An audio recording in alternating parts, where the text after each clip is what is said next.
शांति। 16 नवंबर 2024 प्रातः मुरली। ओम शांति। बाप दादा मधुबन।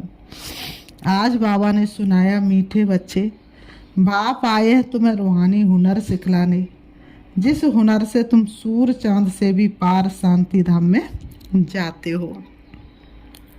सूरज चांद सितारों से पार फरिश्ते करते हैं इंतजार।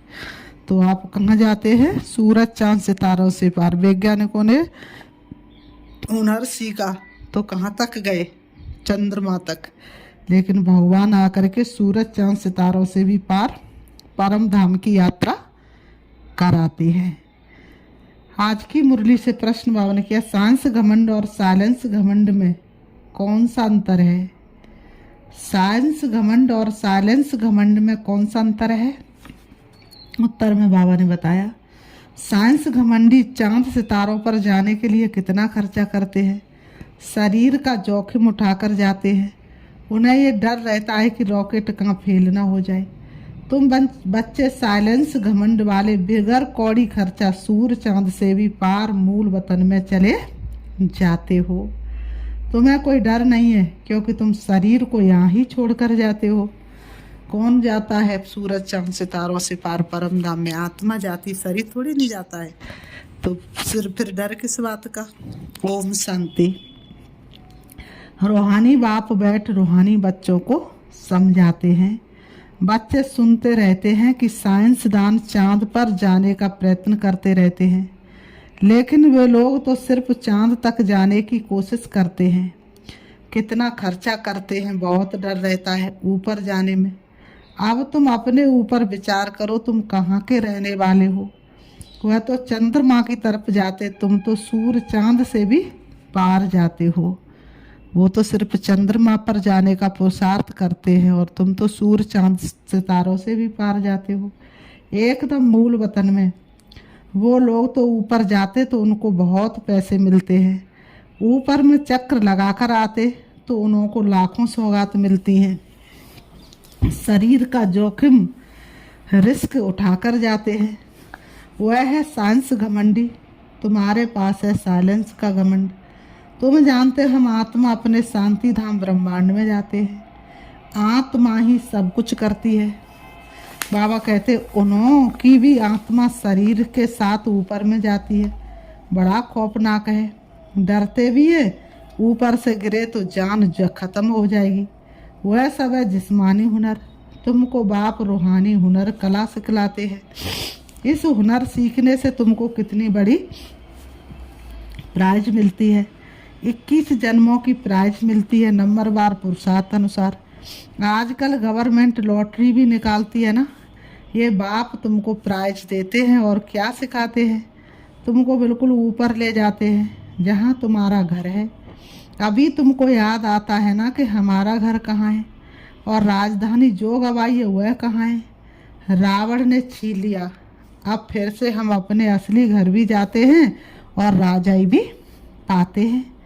मुक्ति धाम हमारा घर है, ये कोई को पता नहीं है। अब तुम बच्चों को सिखलाने के लिए देखो बाप कहाँ से आते हैं, कितना दूर से आते हैं। आत्मा भी रॉकेट है। वह कोशिश करते ऊपर जाकर देखे चंद्रमा में क्या है। वह साइंस घमंडी क्या कोशिश करते हैं? चंद्रमा में क्या है, स्टार में क्या है? तुम बच्चे जानते ये तो इस मांडवे की बत्तियां हैं जो रोशनी देती हैं। जैसे मांडवे में बिजलियां लगाते हैं, म्यूजियम में भी तुम बत्तियों की लड़ियां लगाते हो ना।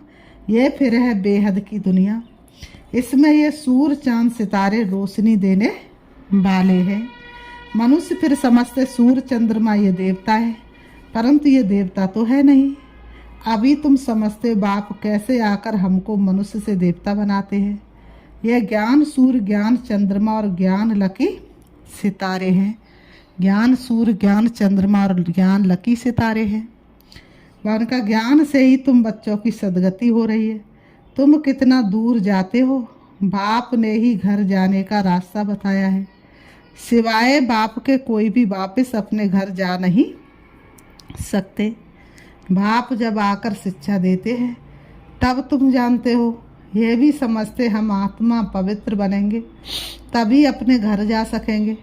फिर या तो योग बल से या सजाओं के बल से पावन बनना है, या तो योग बल से पावन बनना है या सजाओं के बल से पावन बनना है। बाप तो समझाते रहते हैं, जितना बाप को याद करेंगे उतना तुम पावन बनेंगे। जितना जितना बाबा की याद बुद्धि में बैठेगी उतना उतना अवगुण निकलते जाएंगे और गुण आते जाएंगे, पवित्रता आती जाएगी। याद नहीं करेंगे तो पतित ही रह जाएंगे। बाबा कहते हैं बहुत सजा खानी पड़ेगी, पतित रह जाएंगे तो धर्मराजपुरी में बहुत सजा खानी पड़ेगी। संपूर्ण पवित्र बन के ही आत्मा वापिस घर जा सकती है, बिना संपूर्ण पवित्र बने आत्मा परम धाम में नहीं जा सकती। इसलिए बाबा कहते बहुत सजा खानी पड़ेगी और पद भी भ्रष्ट हो जाएगा। बाप खुद बैठ तुमको समझाते हैं, तुम ऐसे ऐसे घर जा सकते हो। ब्रह्मांड क्या है, सूक्ष्म वतन क्या है, कुछ भी पता नहीं। स्टूडेंट पहले थोड़े ही कुछ जानते हैं, जब पढ़ना शुरू करते हैं तो बाबा ने कहा तो फिर नॉलेज मिलती है। नॉलेज भी कोई छोटी कोई बड़ी होती है। ICS का इम्तहान दिया तो फिर कहेंगे नॉलेजफुल।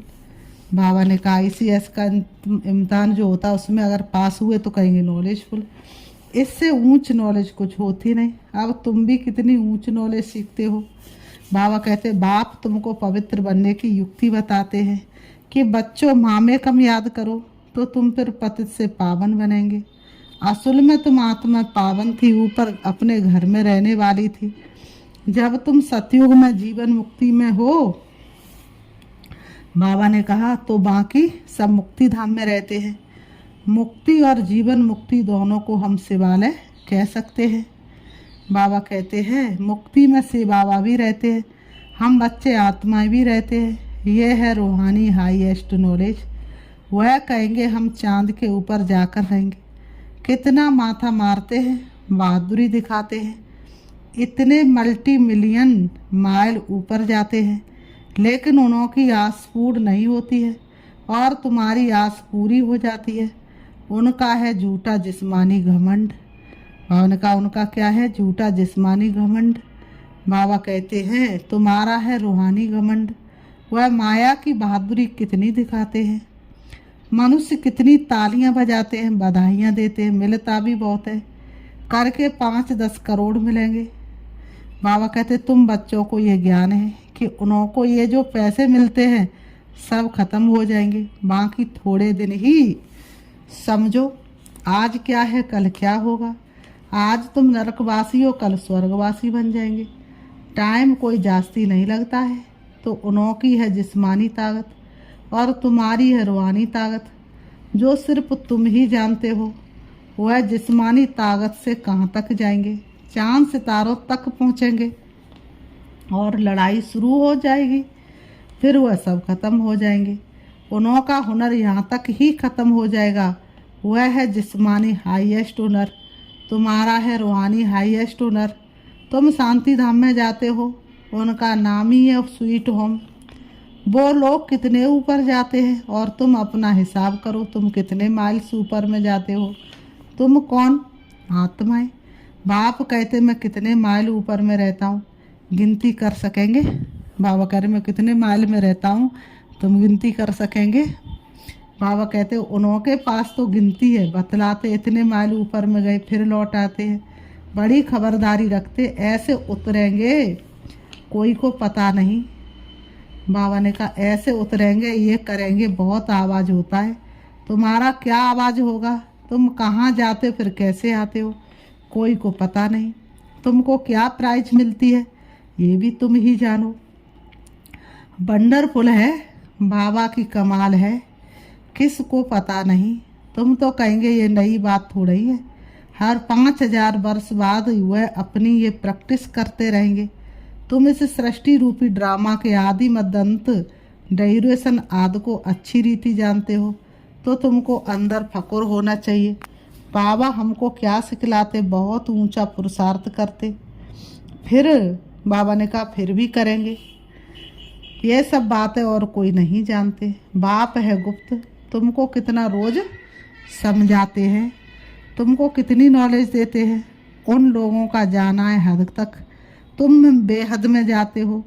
वह चंद्रमा तक जाते हैं, अब वह तो बड़ी बड़ी बत्तियां हैं और तो कुछ है नहीं। उनको धरनी बहुत छोटी देखने में आती है। तो उनकी जिस्मानी नॉलेज और तुम्हारी नॉलेज में कितना फ़र्क है। तुम्हारी आत्मा कितनी छोटी है, परंतु रॉकेट बड़ा तीखा है। आत्मा ऊपर में रहती हैं, फिर आती हैं क्या करने, पाठ बजाने। बाबा कहते वह भी सुप्रीम आत्मा है, परंतु उनकी पूजा कैसे करें। भक्ति भी जरूर होनी ही है। बाबा इतना दे करके जाता है, पावन बना करके जाता है, दुनिया को बदल के जाता है, तो उनकी पूजा तो जरूर होनी है। पूजा अर्थात भक्ति तो जरूर होनी है। बाबा ने समझाया है, आधा कल्प है ज्ञान दिन और आधा कल्प है भक्ति रात। अभी संगम युग पर तुम ज्ञान लेते हो, सतयुग में तो ज्ञान होता नहीं, इसलिए इसको पुरुषोत्तम संगम युग कहा जाता है। पुरुषों में उत्तम बनने का युग संगम युग। सबको पुरुषोत्तम बनाते हैं। तुम्हारी आत्मा कितना दूर दूर जाती है, तुमको खुशी है ना। आत्मा कितना दूर दूर जाती है, एक सेकंड में कहाँ की यात्रा करके आती है, परम धाम की। अभी पल भर में आकारी, अभी पल में निराकारी। तो वह हुनर दिखाते हैं तो बहुत पैसे मिलते हैं, बल कितना भी मिले, परंतु तुम समझते वह कुछ भी साथ चलना नहीं। पुण्य कर्म ही साथ चलेंगे और अपने किए का फल पाएगा। अभी बाबा ने कहा, अभी मरे कि मरे सब खत्म हो जाने वाला है। अभी तुमको कितने वैल्यूबल रतन मिलते हैं, इनकी वैल्यू कोई गिनी नहीं जाती है। लाख लाख रुपया एक एक बरसंस का है। कितने समय से तुम सुनते ही आते हो। गीता में कितनी वैल्यूबल नॉलेज है। ये एक ही गीता है जिसको मोस्ट वैल्यूबल कहते हैं। सर्वशास्त्रमय शिरोमणि श्रीमद् भगवत गीता है। वो लोग भल पढ़ते रहते परंतु अर्थ थोड़े ही समझते हैं। गीता पढ़ने से क्या होगा, बाप कहते हैं मुझे याद करो तो तुम पावन बनेंगे। बलवा गीता पढ़ते परंतु एक का भी योग बाप से नहीं है। भल गीता पढ़ते लेकिन न बाप को जानते हैं और ना ही बाप को याद कर सकते हैं। बाप को ही सर्वव्यापी कह देते हैं, पावन भी बन नहीं सकते। अब ये लक्ष्मी नारायण के चित्र तुम्हारे सामने हैं। इनको देवता कहा जाता क्योंकि दैवी गुण है। तुम आत्माओं को पवित्र बन सबको अपने घर जाना है। नई दुनिया में तो इतने मनुष्य होते नहीं, वहाँ की सब आत्माओं को जाना पड़ेगा अपने घर। तुमको बाप भी वंडरफुल नॉलेज देते हैं जिससे तुम मनुष्य से देवता बहुत ऊंच बनते हो। तो ऐसी पढ़ाई पर अटेंशन भी इतना चाहिए। ये भी समझते जैसा जिसने कल्प पहले अटेंशन दिया है ऐसा देते रहेंगे। मालूम पड़ता रहता है। बाप सर्विस का समाचार सुनकर खुश भी होते हैं। बाप को कभी चिट्ठी ही नहीं लिखते तो समझते उनका बुद्धियोग कहाँ ठिक कर भीतर तरफ लग गया है। दयाभिमान आया हुआ है। बाप को भूल गए नहीं तो विचार करे, बाप को भूल गए हैं नहीं तो विचार करो। लव मैरिज होती है तो इनका कितना आपस में प्यार रहता है। हाँ, कोई कोई कहे ख्वाब बदल जाते हैं तो फिर स्त्री को भी मार डालते हैं। यह तुम्हारी है उनके साथ लव मैरिज। बाप आकर तुमको अपना परिचय देते हैं, तुम आप ही परिचय नहीं पाते हो। भगवान को थोड़ी ना आप ढूंढ सकते हो। कोई कहे कि हमने भगवान को ढूंढा तो ये सच है, नहीं। भगवान ने आपको ढूंढा, आपने भगवान को थोड़ी नहीं ढूंढा। तो बाबा ने कहा, तो बाबा कहते हैं बाप को आना पड़ता है। बाप आएगा तब जबकि दुनिया पुरानी होगी। पुरानी को नई बनाने जरूर संगम पर ही आएंगे। बाप की ड्यूटी है नई दुनिया स्थापन करने की। तुमको स्वर्ग का मालिक बना देते हैं तो ऐसे बाप के साथ कितना लव होना चाहिए। फिर क्यों कहते हो कि बाबा हम भूल जाते हैं। कितना ऊंचे ते ऊंच बाप है, इनसे ऊंचा कोई होता ही नहीं। मनुष्य मुक्ति के लिए कितना माथा मारते हैं, उपाय करते कितनी झूठ ठगी चल रही है। महर्षि आदि का कितना नाम है। गवर्नमेंट 10-20 एकड़ ज़मीन दे देती है। फिर ऐसे नहीं कि गवर्नमेंट कोई इरलीजियस है उनमें कोई मिनिस्टर रिलीजियस है, कोई अनरिलीजियस है, कोई धर्म को मानते ही नहीं। कहा जाता रिलीजन इज माइट, क्रिश्चियन में माइट थी ना, सारे भारत को हप करके गई। अभी भारत में कोई माइट नहीं है, कितना झगड़ा मारा मारी लगी पड़ी है। वही भारत क्या था, बाप कैसे कहाँ आते हैं किसको कुछ भी पता नहीं। तुम जानते मगध देश में आते हैं जहाँ मगरमच्छ होते हैं, मनुष्य ऐसे जो सब कुछ खा जाए। सबसे जास्ती वैष्णव भारत था, ये वैष्णव राज्य है ना। कहाँ ये महान पवित्र देवता, कहाँ आजकल देखो क्या क्या हक करते जाते हैं, आदमखोर भी बन जाते हैं। भारत की क्या हालत हो गई है। अभी तुमको सारा राज समझा रहे हैं, ऊपर से लेकर नीचे तक पूरा ज्ञान देते हैं। पहले पहले तुम ही इस पृथ्वी पर होते हो, फिर मनुष्य वृद्धि को पाते हैं। अभी थोड़े समय में हाहाकार हो जाएगा, फिर हाय करते रहेंगे। पावन का थोड़ा सा समय है, हाहाकार हो जाएगा, फिर हाय करते रहेंगे। स्वर्ग में देखो कितना सुख है। ये एम ऑब्जेक्ट की निशानी देखो, ये सब तुम बच्चों को धारणा भी करनी है। कितनी बड़ी पढ़ाई है, बाप कितना क्लियर कर समझाते हैं। माला का राज भी समझाया है। ऊपर में फूल है से बाबा, फिर मेरू, प्रवृत्ति मार्ग है ना, निवृत्ति मार्ग वालों को तो बाला फेरने का हुक्म नहीं है। बाबा ने कहा ये है देवताओं की माला, उन्होंने कैसे राज्य लिया, तुम्हारे में भी नंबरवार हैं। कोई कोई है जो बेधड़क हो किसको भी समझाते हैं। आओ तो हम आपको ऐसी बात बताएं जो और कोई बता ही नहीं सकते, सिवाय शिव बाबा के और कोई जानते ही नहीं। उन्होंने ये राजो किसने सिखलाया, बहुत रसीला बैठ समझाना चाहिए। ये 84 जन्म कैसे लेते, देवता छत्री वैश्य शूद्र। बाप कितनी सहज नॉलेज बताते हैं। और पवित्र भी बनना है, तब ही ऊंच पद पाएंगे। सारे विश्व पर शांति स्थापन करने वाले तुम हो। बाप तुमको राजभाग देते दाता है ना, वह कुछ लेता नहीं है। तुम्हारी पढ़ाई की ये है प्राइज, ऐसी प्राइज तो और कोई दे ना सके। तो ऐसे बाप को प्यार से क्यों नहीं याद करते हैं। लौकिक बाप को तो सारा जन्म याद करते हो, पारलौकिक को क्यों नहीं याद करते हो। बाप ने बताया है यह युद्ध का मैदान है, टाइम लगता है पावन बनने में, इतना ही समय लगता है जब तक लड़ाई पूरी हो। ऐसे नहीं जो शुरू में आए हैं वह पूरे पावन होंगे। बाबा कहते माया की लड़ाई बड़ी जोर से चलती है, अच्छे अच्छे को भी माया जीत लेती है। इतनी तो बलवान है जो गिरते हुए वह फिर मुरली भी कहाँ से सुने। सेंटर में तो आते ही नहीं है, तो उनको कैसे पता पड़े। माया एकदम भरतनाट्य पैनी बना देती है। मुरली जब पढ़े तब सुजाग हो, गंदे काम में लग जाते हैं।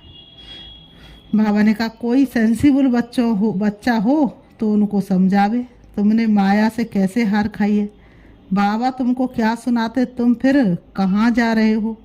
देखते हैं इनको माया खा रही है तो हार खाइए। बाबा तुमको क्या सुनाते हैं, तो बचाने की कोशिश करनी चाहिए। कहाँ माया सारा अपना कर लेवे, फिर से सुजाग हो जाए, नहीं तो ऊंच पद नहीं पाएंगे। सतगुरु की निंदा कराते फिर बाबा कहते अच्छा मीठे मीठे सिखी लते बच्चों प्रति माता पिता, बाप दादा का याद प्यार और गुड मॉर्निंग। रूहानी बाप की रूहानी बच्चों को नमस्ते। हम रूहानी बच्चों की रूहानी बाप दादा को याद प्यार और नमस्ते नमस्ते नमस्ते। धारणा के लिए मुख्य सार नंबर 1, बाप से साइलेंस का हुनर सीखकर इस हद की दुनिया से पार बेहद में जाना है। फकुर नशा रहे बाप हमें कितना वंडरफुल ज्ञान देकर कितनी बड़ी प्राइज देते हैं। नंबर 2, बेधड़क होकर बहुत रसीले ढंग से सेवा करनी है। माया की लड़ाई में बलवान बन जीत पानी है। मुरली सुनकर सुजाग रहना है और सबको सुजाग करना है।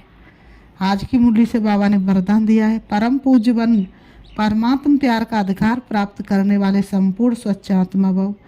परम पूज्य बन परमात्म प्यार का अधिकार प्राप्त करने वाले संपूर्ण स्वच्छ आत्मा भव। स्पष्टीकरण है, सदा ये स्मृति जीवन में लाओ कि मैं पूज्य आत्मा इस शरीर रूपी मंदिर में विराजमान हूँ।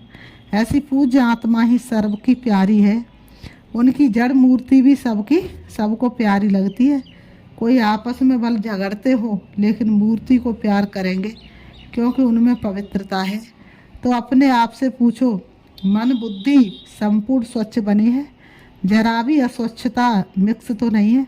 जो ऐसे संपूर्ण स्वच्छ है वही परमात्मा प्यार के अधिकारी है। आज की मुरली से स्लोगन है, ज्ञान के खजाने को स्वयं में धारण कर हर समय हर कर्म समझ से करने वाले ही ज्ञानी तू आत्मा है। ज्ञान के खजाने को स्वयं में धारण कर हर समय हर कर्म समझ से करने वाले ही ज्ञानी तू आत्मा है। अच्छा, ओम शांति।